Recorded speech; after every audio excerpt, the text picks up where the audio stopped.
램을 한번 가져와 봤습니다. DDR2.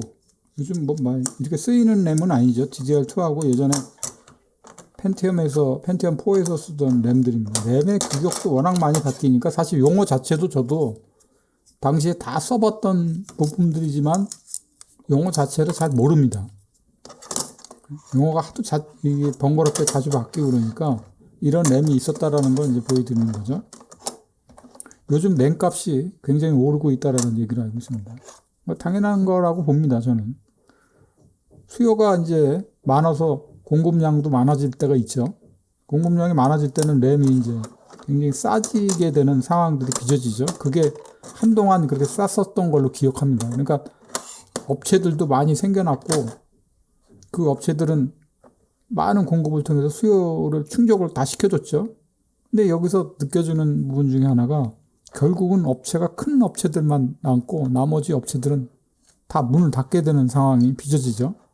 그러면 수요는 많은데 공급이 없어지니까 결국 살아남은 업체에서만이 이제 공급을 하게 됩니다. 그러면 램 가격은 당연히 올라가는 거죠. 저는 그렇게 봅니다. 90년대에도 램이 이제 1메가에 4만 원이었던 걸로 저는 기억을 합니다.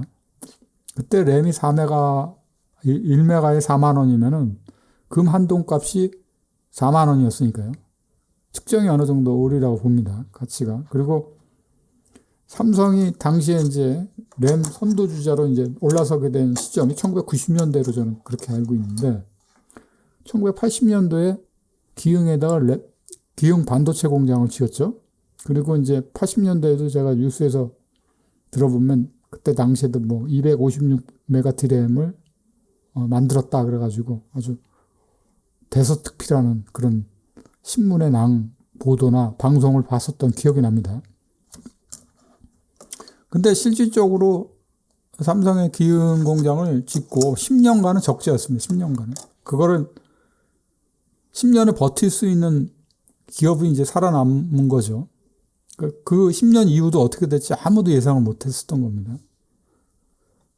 그렇게 적자를 보고 90년대에 들어와서 제가 기억하고 제가 아는 범위에서는 그랬던 걸로 알고 있는데 당시에 이제 일본에서도 램을 공급을 많이 했었죠.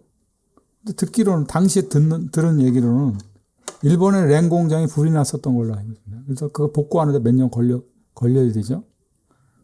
그거와 맞물려서 이제 램을 생산할 수 있는 전 세계적인 공장이 이제 없었던 거죠. 삼성은 그거를 10년을 버텼고 그만큼의 캐퍼가 되는 램 생산할 수 있었던 기업이었던 거죠. 그때 이제 10년 동안 적자 본 거를 제가 알기로는 한 1, 2년 안에 다 만회하고 충분히 돈을 벌었던 걸로 기억을 합니다. 그리고 그때 삼성이라는 입지를 완전히 전 세계적으로 보여줬었던 거죠. 그러니까 당시에도 이제 386 컴퓨터나 486 컴퓨터에 30핀짜리하고 70핀짜리 램을 보면은 거의 10중 8구 삼성 램이었습니다. 삼성 램.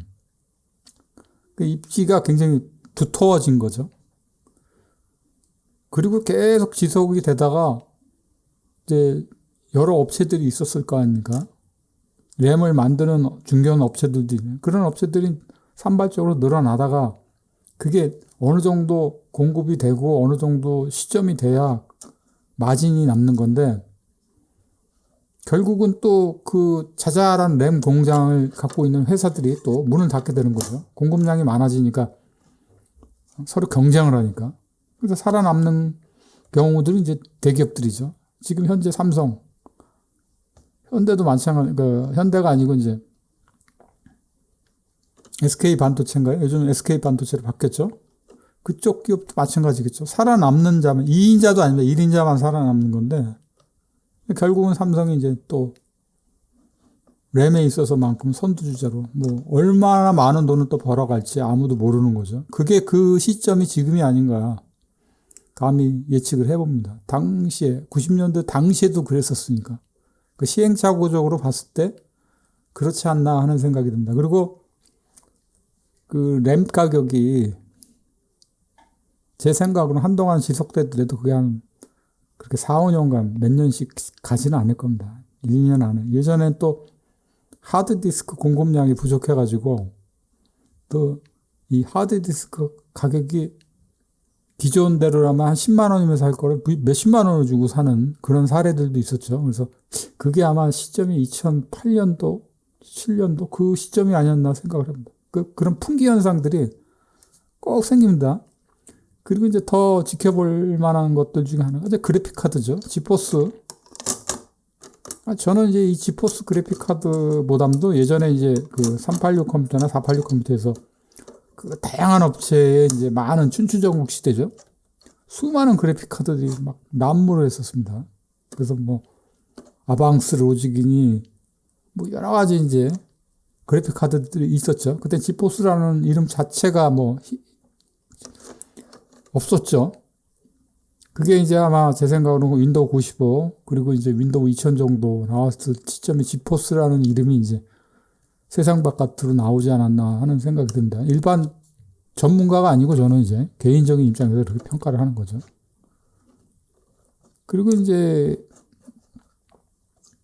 애플 컴퓨터에서 쓰던 그래픽 카드는 이제 되게 라데온 거 옛날에 맥킨토시라고 그러죠. 맥킨토시 안에 들어갔던 그래픽 카드가 아마 칩셋이 라데온에서 나왔었던. 그래서 예전에도 90년대도 이제 그래픽 카드를 따로 사러 가면은 그 판매자가 그런 얘기를 많이 해요. 어떤 용도로 쓸 거냐. 그래픽 용도냐, 게임 용도냐. 그러면 그래픽 용도라면은 이제 라데온 제품을 보통 권유해주고 주고 그랬었죠. 그리고 이제 예전에 도스용에서는 뭐 ET4000이니 트라이던트니 뭐 이상한 삼성 같은 건 무슨 SS 그래픽 칩셋이다 그래가지고 듣도 보지도 못한 당시에 여러 가지 형태의 그래픽 카드들, 칩셋들이 엄청나게 많았습니다. 뭐 시러스 로직이라는 그래픽 칩셋을 갖고 있는 그래픽 카드들도 있었죠. 근데 결국은 이제 그거 천하통일이라는 게 이제 최근에 와서 이제 엔비디아하고 라데온이겠죠, 라데온. AMD 쪽에서 만들었던 라데온. 그렇게 봅니다. 결국 살아남는 경우는 1인자 아니면 2인자죠. 그러니까 예전에 그래픽 카드들이 워낙 많았기 때문에 그래픽 카드가 그렇게 비싸질 않았습니다. 그리고 뭐 그래픽 카드에 뭐 요즘처럼 막 8기가 이렇게 꼽혀 있는 게 아니고 도스 환경에서 뭐 램이라는 거는 그냥 16 컬러의 색상 정도나 나타낼 수 있는 정도의 구동될 수 있는 그래픽 카드면 되니까 보통 512메가, 512메가 정도? 그 정도의 램 정도만 꼽혀도 엄청나게 큰 거죠. 1메가를 안 꼽혀놨으니까 486이 넘어오면서 2메가의 램이 꼽혀있는 이제 램이 있었던 거죠. 그리고 보통 1메가짜리 램이 꼽혀있고 2메가는 옵션으로 자기가 이제 필요하면 더 사서 꼽는 형태로 확장할 수 있는 형태의 그래픽 카드들이 많았었습니다.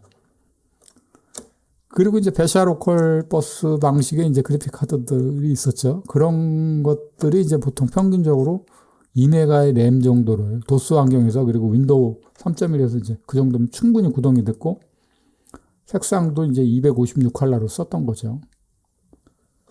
램이라는 걸 그때 뭐 확장을 해도 16메가 이상을 확장해도 쓸 일이 없습니다. 그 이상의 램도 필요도 없고. 근데 어느 시점이 가서 램을 많이 필요로 하는 시점이 됐는데 2000년대에 접어들었을 때부터는 기하급수적으로 컴퓨터의 램도 막 확장하는 시대가 왔습니다. 막 256메가 막 이렇게 넘어가는 거죠. 그리고 나중에는 1기가 쪽까지도 램을 확장하는 거죠.